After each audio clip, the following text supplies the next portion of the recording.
ایک مرتبہ درود پاک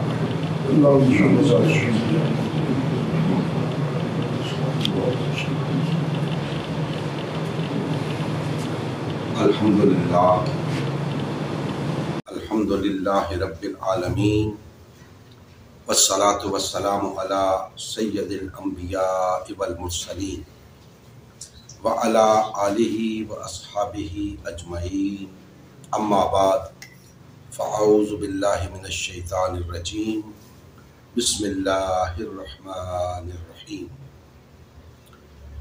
قل یا اہل الکتاب تعالوا الی کلمۃ سواء بیننا وبینکم الا نعبد الا اللہ ولا نشرک بہ شیئا ولا يتخذ بعضنا بعضا اربابا من دون اللہ فإن تولوا فقولوا اشہدوا بأننا مسلمون۔ صدق اللہ مولانا العظیم۔ محترم مسلمان بھائیوں، اللہ تبارک و تعالیٰ کا لطف و کرم ہے جس نے ہمیں آج یہاں جمع ہونے کی توفیق عنایت فرمائی۔ اللہ جل مجدہ ہم سب کی حاضری اپنی بارگاہ میں منظور و مقبول فرمائے۔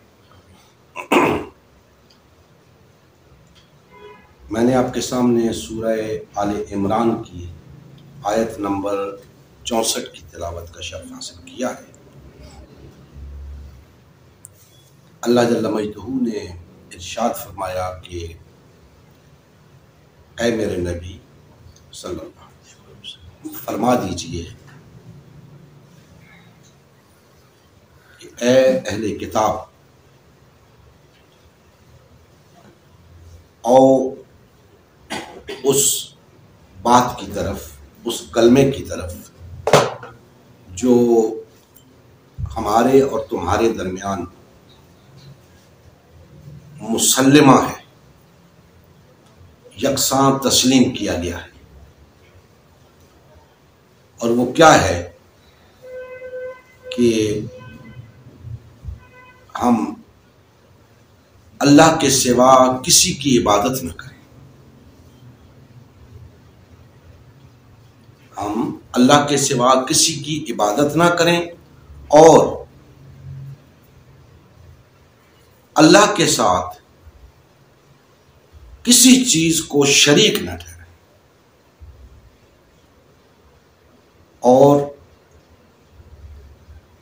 آپس میں ایک دوسرے کو یا آپس میں سے کسی کو رب نہ بنائیں۔ تین چیزیں بیان فرمائیں، اور پھر فرمایا کہ اگر یہ مانتے ہیں تو ٹھیک، ورنہ ان سے فرما دیجئے کہ گواہ رہو کہ ہم تو مسلم ہیں، ہماری دعوت تو یہی ہے، ہمارا دین تو یہی ہے۔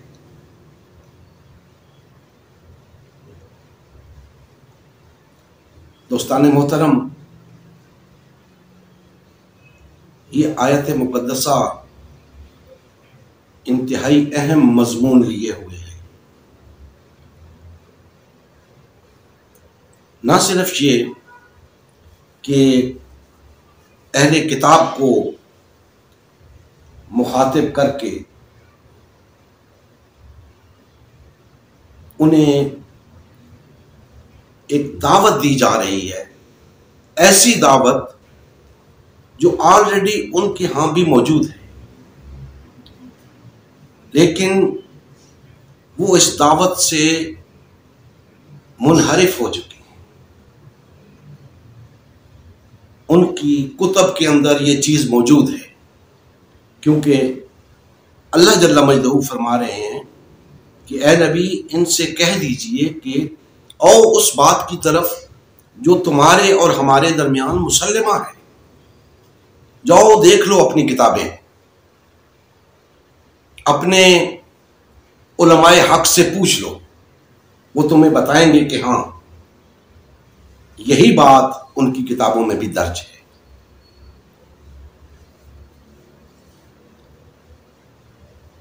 اس سے مقصود کیا تھا؟ مقصود یہ تھا کہ نبی کریم صلی اللہ علیہ وآلہ وسلم کوئی نئی دعوت لے کر نہیں آئے تھے، انہیں بتانا یہ مقصود تھا کہ یہ عین وہی دعوت ہے جو اس سے پہلے تمام انبیاء کرام علیہم السلام لے کر آئے، لہذا تمہیں اس سے اختلاف کیوں ہو رہا ہے؟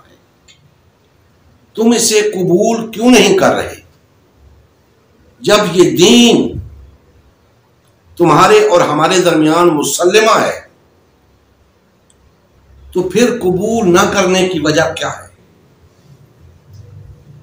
اب یاد رکھیں، میں نے ان 3 باتوں کو جو اس آیہ مبارکہ میں بیان ہوئی دین قرار دے دیا۔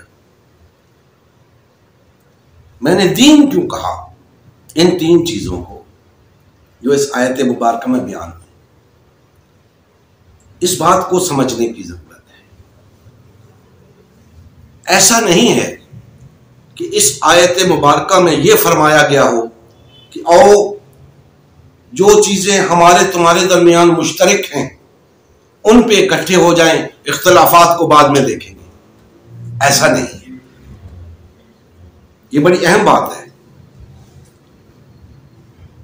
تو اختلافات تو تھے، یہود اور نصارہ کے درمیان بھی بے شمار اختلافات، اور یہود نصارہ اور مسلمانوں کے درمیان بھی بے شمار اختلافات، لیکن یہاں یہ نہیں فرمایا کہ آؤ جو چیز مشترک ہے اس پہ آ جاتے ہیں، اختلافات کو بعد میں دیکھیں گے، ایسا نہیں فرمایا گیا۔ تو پھر کیا بنے گا؟ اختلافات کا کیا بنے گا؟ اگر وہ اس بات پہ آ جاتے ہیں تو اختلافات کا کیا بنے گا؟ تو یہ بات ذہن نشین کر لیں، اس آیہ مقدسہ سے یہ بات واضح ہو رہی ہے کہ جو کچھ بیان کیا گیا ہے کل کا کل دین یہی ہے۔ اب رہے اختلافات، تو ان اختلافات کی دین کے اندر کوئی حیثیت نہیں۔ وہ جو اختلافات ہیں وہ یہود و نصارہ کے خود پیدا کردہ ہیں، دین کے ساتھ ان کا کوئی تعلق نہیں۔ اگر بات دین کی آئے گی تو اگر یہ 3 چیزیں پیش نظر رکھیں گے تو اختلاف نہیں رہے گا۔ جب ہوگا ہی نہیں تو دیکھنا کیا ہے اس کو؟ جو کچھ بھی ہوگا، جو اختلاف بھی ہوگا، وہ یا تو ان چیزوں کو قبول کرنے سے مٹ جائے گا یا پھر اس کی کوئی حیثیت نہیں، اس کا دین کے ساتھ کوئی تعلق نہیں۔ اگر کوئی ایسا اختلاف ہو جو ان چیزوں کو قبول کرنے سے رفع نہ ہو تو یاد رکھیں اس اختلاف کا دین کے ساتھ کوئی تعلق نہیں۔ تو گویا کل کا کل دین یہی ہے کہ سب لوگ اللہ کی عبادت کریں، اللہ کے ساتھ کسی کو شریک نہ ٹھہرائیں، اور آپس میں سے کسی کو رب نہ بنائیں۔ یہ آپس میں سے رب بنانا کیا ہوتا ہے؟ یہود اور نصارہ نے علماء کو رب کا درجہ دے رکھا تھا، اپنے جو احبار اور رہبان تھے ان کو رب کا درجہ دے رکھا تھا، ان کے حکم کو وہی اہمیت دیتے تھے جو اللہ کے حکم کی اہمیت ہے۔ اس لیے فرمایا کہ یہ جو ایک دوسرے کو رب بنانا ہے اس کا دین کے ساتھ کوئی تعلق نہیں، لہذا اس بات پہ آ جاؤ کہ رب نہیں بناؤ گے کسی۔ تو دوستان محترم، یہ جو 3 چیزیں بیان ہوئی ہیں در حقیقت یہ ایک ہی چیز ہے کہ اللہ کی عبادت کریں گے، اللہ کے سوا کسی کی عبادت نہیں کریں گے، اللہ کے ساتھ کسی کو شریک نہیں ٹھہرائیں گے، اور اپنے میں سے کسی کو رب نہیں بنائیں گے. یعنی کہ صرف اللہ کی ذات ہے جو حاکم مطلق ہے، جس کا حکم چلے گا، کوئی اس کا شریک نہیں. چاہے جائے کہ ہم اپنے جیسے انسانوں کو اس کے مقام پہ لا کھڑا کریں، اپنے جیسے انسانوں کو رب بنا دیں، اپنے جیسے انسانوں کی باتوں کو وہ درجہ دے دیں جو اللہ کی بات کا درجہ ہے. یہ اپنے جیسے لوگوں کو رب بنانا ہے. دوستان محترم، آج ہماری حالت مسلمانوں کی اس سے بھی بدتر ہو چکی ہے. آج مسلمان بھائیوں سے یہ کہنے کی ضرورت پیش آ رہی ہے کہ آؤ اختلافات کو ایک طرف رکھو، کم سے کم مشترکات پر تو اکٹھے ہو جائیں. دوستان محترم، دین ایک ایسی شے ہے کہ یہ دلوں کو جوڑتی ہے، دلوں کے اندر محبت پیدا کرتی ہے، رشتہ یا اخوت میں انسانوں کو منسلک کرتی ہے، وحدت کی لڑی میں پروتی ہے. اسی لیے یہ تمام انسانیت کی فلاح کے لیے آیا ہے. تمام انسانیت کو رشتہ محبت و اخوت میں منسلک کرنا چاہتا ہے، اور اس کے اندر وہ پوٹینشل ہے کہ تمام انسانیت کو وحدت کی لڑی میں پرو سکے، ایک نظام کے نیچے لا سکے، ایک قانون کا پابند کر سکے. لیکن افسوس، صد افسوس کہ آج مسلمان دین کی حقیقت کو بلا بیٹھا، دین کی حقیقت کو نظر انداز کر دیا. مسلمان آج دین کو مذہب بنا کے رکھ دیا، اور مذاہب کے اندر تو جھگڑے ہی ہوتے ہیں، اختلافات ہی ہوتے ہیں. ایک گروہ ایک مذہب لے کر ادھر چلا گیا، دوسرا گروہ ادھر چلا گیا، تیسرا ادھر چلا گیا، بے شمار گروہ وجود میں آ گئے، اور سب کی اپنی اپنی پہچانیں قائم ہوں گی. اختلافات رونما ہو گئے، اور ان اختلافات کو دین کا درجہ دے دیا گیا. حالانکہ دین کے اندر تو کوئی ایسی شے تھی ہی نہیں کہ اختلاف کیا جاتا. اختلاف تو ضد اور انا کی وجہ سے کیا جاتا ہے، ذاتی مفادات کی وجہ سے کیا جاتا ہے، دنیاوی اغراض کی وجہ سے کیا جاتا ہے. دین کے اندر ایسی کوئی شے نہیں کہ جس پر اختلاف کیا جا سکے. یہ آیت مبارکہ بتا رہی ہے اب اس میں اختلاف کی گنجائش کہاں ہے کہ ہم اللہ کے سوا کسی کی عبادت نہیں کریں گے. جو اختلاف کرے گا اس کا دین کے ساتھ کیا تعلق رہ جاتا ہے. ہم اللہ کے ساتھ کسی کو شریک نہیں ٹھہرائیں گے، جو اللہ کے ساتھ شریک ٹھہرائے گا اس کا دین کے ساتھ کیا تعلق رہ جاتا ہے. اور اپنے میں سے کسی کو رب نہیں بنائیں گے. اگر کوئی اپنے میں سے کسی کو رب بناتا ہے تو اس کا دین کے ساتھ کیا تعلق رہ جاتا ہے. تو کتنی سادہ سی بات ہے، یہ کل کا کل دین ہے. اگر ہم اسے قبول کر لیں تو ہو نہیں سکتا کہ ہمارے اندر محبت پیدا نہ ہو، اخوت پیدا نہ ہو، وحدت پیدا نہ ہو. لیکن ہم اس دین سے اختلاف کر کے بیٹھے، اختلاف کر دیا ہم نے دین سے. مذاہب وجود میں آ چکے ہیں، فرقے وجود میں آ چکے ہیں، جماعتیں وجود میں آ چکی ہیں. یہ آیت مقدسہ تو بتا رہی ہے کہ تمہیں تقسیم ہونے کی اجازت نہیں. اگر یہ کام کر لو گے تو مسلم قرار پاؤ گے، اگر نہیں کرو گے تو یاد رکھو جو انہیں قبول کریں گے وہی مسلم ہیں، جو اس سے انحراف کریں گے وہ مسلم نہیں. مسلم کیا ہوتا ہے؟ اللہ کا فرما بردار. اور اسلام کیا ہے؟ اللہ کی فرما برداری. اللہ کی فرما برداری کیا ہے؟ اللہ کی عبادت ہی تو ہے. اللہ کی عبادت ہی اللہ کی فرما برداری. تو اللہ کی فرما برداری کریں گے تو مسلم، یعنی اللہ کی عبادت کریں گے تو مسلم. تو مسلم قرار پائیں گے جب اس بات پہ قائم ہوں گے کہ ہم اللہ کے سوا کسی کی عبادت نہیں کریں گے. اور جب اس بات پہ قائم ہوں گے تو لا محالہ آپ کے اندر یکجہتی ہوگی، سب ایک ہی بات پہ متفق ہوں گے، ان کے اندر کوئی اختلاف نہیں ہوگا.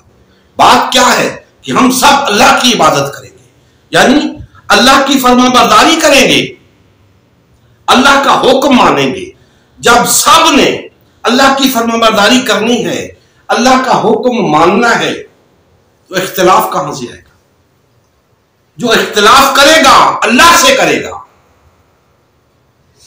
اللہ کی نافرمانی کرے گا. تو جب اللہ کی نافرمانی کرے گا تو مسلم نہیں رہے گا، اللہ کا فرما بردار نہیں رہے گا. اگر اللہ کا فرما بردار ہوگا تو اللہ کے فرما برداروں کے ساتھ جڑ کے رہے گا. کوئی راستہ نہیں اس کے پاس کہ وہ اللہ والوں کی جماعت سے الگ ہو. اللہ کے تمام بندوں کو جو اس بات کو قبول کر کے بیٹھے ہیں کہ ہم صرف اللہ کی عبادت کرتے ہیں، ان کے پاس اور کوئی راستہ نہیں سوائے اس کے کہ وہ اکٹھے ہو جائیں، وحدت اختیار کر لیں. کوئی عذر نہیں ہے کسی کے پاس. اگر الگ الگ بیٹھے ہیں تو اپنی ضد کی وجہ سے بیٹھے، انا پرستی کی وجہ سے بیٹھے ہیں، خود غرضی کی وجہ سے بیٹھے، مفاد پرستی کی وجہ سے بیٹھے. کوئی شخص مجھے بتا دے اختلاف کی وجہ کیا ہے، الگ الگ بیٹھنے کی وجہ کیا ہے.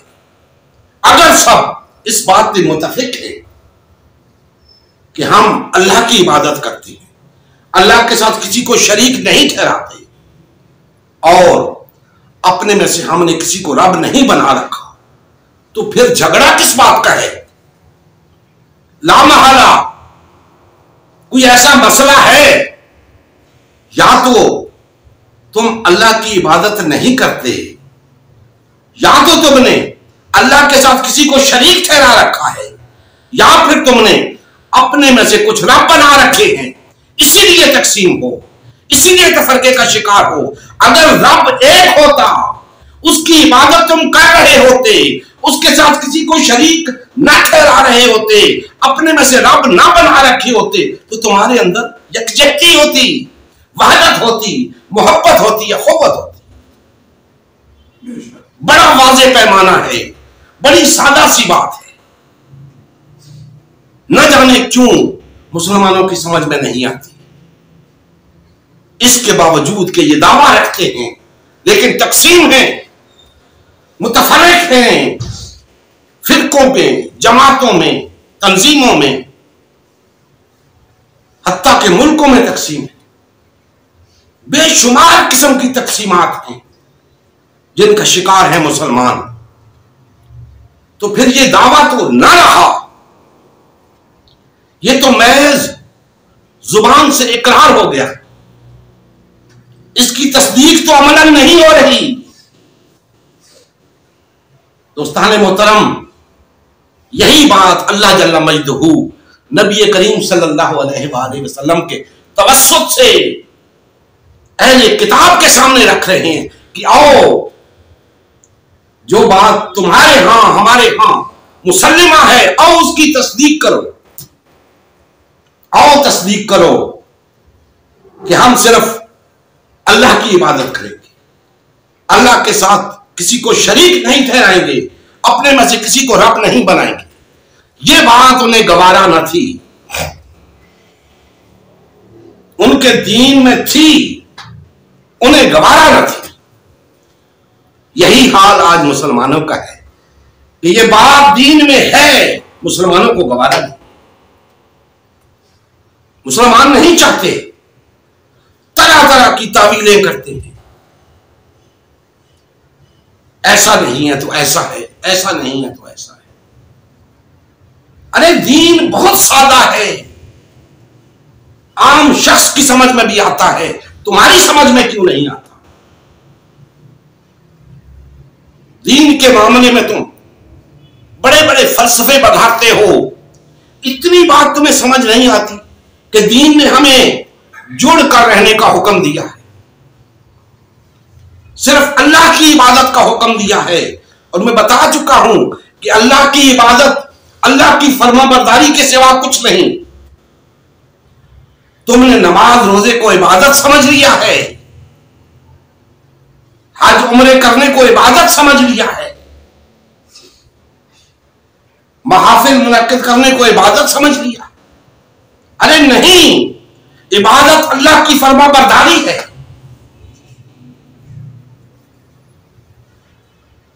تمہارا حال تو یہ ہے کہ تم دم بھرتے ہو اللہ کی عبادت کا، لیکن عبادت غیر اللہ کی کرتے ہو، طاغوت کی کرتے ہو، باطل کی کرتے ہو.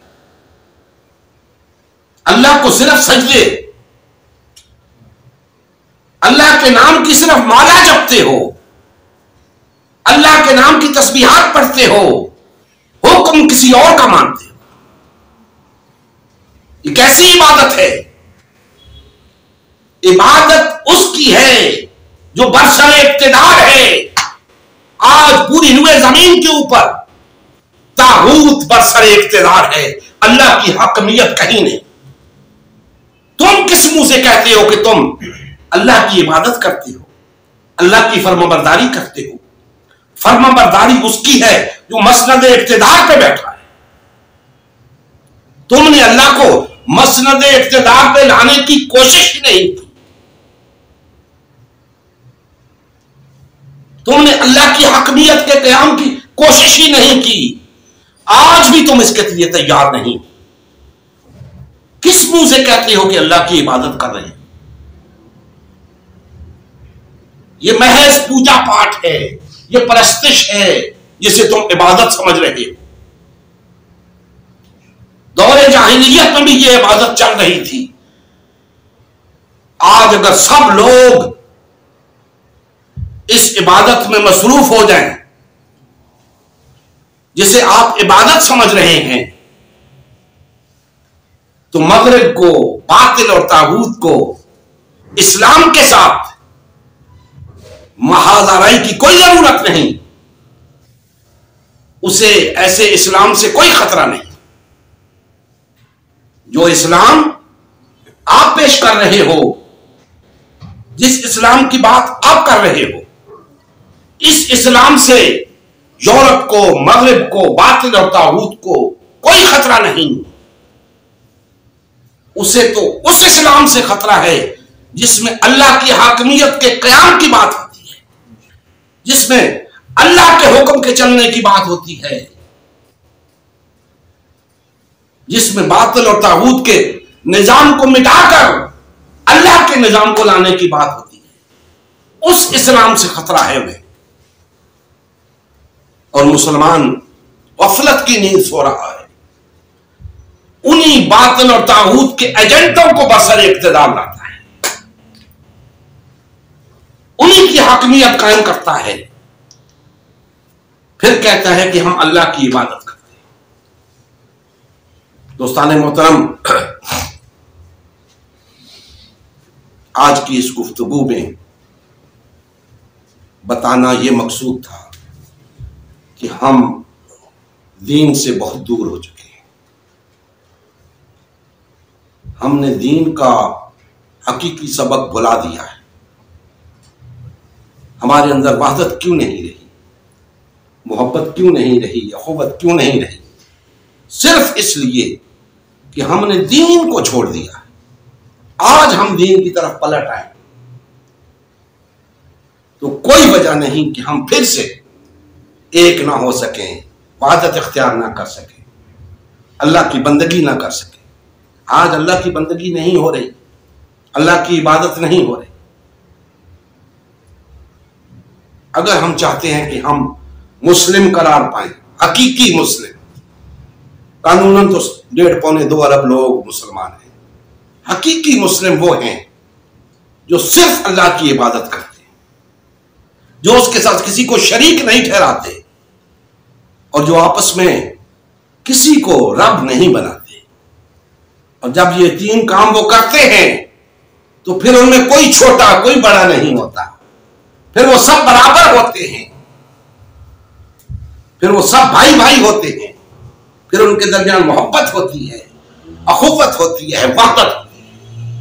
اور جب یہ 3 چیزیں ان کے اندر ہوتی ہیں تو وہ ایک ایسی طاقت بن جاتے ہیں کہ پھر باطل اور طاغوت ان کے سامنے نہیں ٹھہر سکتا۔ آج مسلمانوں کی کیا حالت ہے؟ آج مسلمان باطل اور طاغوت کے سامنے نہیں ٹھہر سکتے۔ کس منہ سے اپنے آپ کو مسلمان کہتے ہیں؟ مسلمان تو وہ تھے باطل اور طاغوت جن کے نام سے لرزتا تھا، اور آج مسلمان باطل اور طاغوت کے نام سے لرزتا ہے۔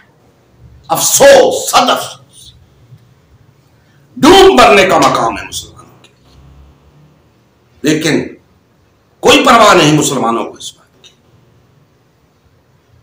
دوستان محترم، ہم جس جدوجہد کو لے کر چل رہے ہیں، جس دعوت کو لے کر چل رہے ہیں، امت مسلمہ کی تشکیل نو، اس کی واحد غرض و غایت یہ ہے کہ تمام مسلمان دین کی طرف پلٹ رہے ہیں، تاکہ ان کے اندر محبت پیدا ہو سکے، اخوت پیدا ہو سکے، وحدت پیدا ہو سکے، اور وہ ایک ایسی طاقت بن سکیں کہ باطل اور طاغوت کی آنکھوں میں آنکھیں ڈال کے بات کر سکیں، باطل اور طاغوت کو للکار سکیں، اور اس باطل نظام کا خاتمہ کر کے اللہ کی حاکمیت کو قائم کر سکیں۔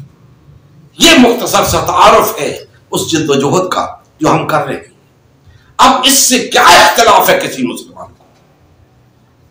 اگر اس کی کوئی غرض نہیں ہے، اگر وہ انا پرستی کا شکار نہیں ہے، خود غرضی کا شکار نہیں ہے، تو اسے کیا اختلاف ہے اس سے؟ دوستان محترم، یہ بات تمام کلمہ گو بھائیوں تک پہنچانی ہے، اور انہیں باور کرانا ہے، سمجھانا ہے کہ بھائیو اس سے آپ کو کیا اختلاف ہے کہ ہم سب مل کر اللہ کی حاکمیت کے قیام کے لیے جد و جہد کریں۔ یہ ہمارے مسلمان ہونے کا مقصد ہے، ورنہ اسلام قبول کرنے کا اور کوئی مقصد نہیں۔ کوئی شخص اسلام قبول کیوں کرتا ہے؟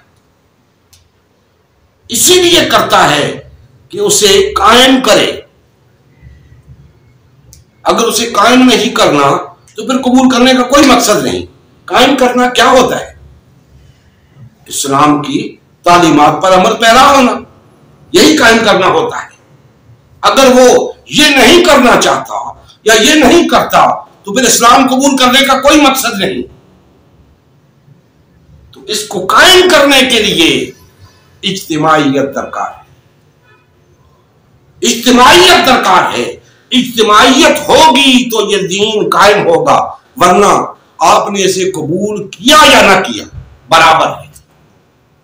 تو آؤ، اگر سمجھتے ہو کہ تم نے اسلام کو بطور دین قبول کر رکھا ہے تو اس کا تقاضا ہے کہ اسے قائم کریں، اور اسے قائم کرنے کے لیے اجتماعیت درکار ہے۔ اجتماعیت تب تک نہیں ہوگی جب تک ہمارے درمیان محبت نہیں ہوگی، اخوت نہیں ہوگی، وحدت نہیں ہوگی۔ تو آئیے اکٹھے ہو جائیں، ایک ہو جائیں، تاکہ ہم مل کر اللہ کی حاکمیت کے قیام کے لیے جدوجہد کر سکیں، اور اس دنیا کے اندر بھی اور آخرت کے اندر بھی سرخرو ہو سکے۔ اللہ تعالی ہمارے حال پہ رحم فرمائے، اور ہمیں کما حق ہو غلبہ دین حق کی بحالی کے لیے جد جہد کی توفیق عطا فرمائے. وما علینا الا البلاغ المبین.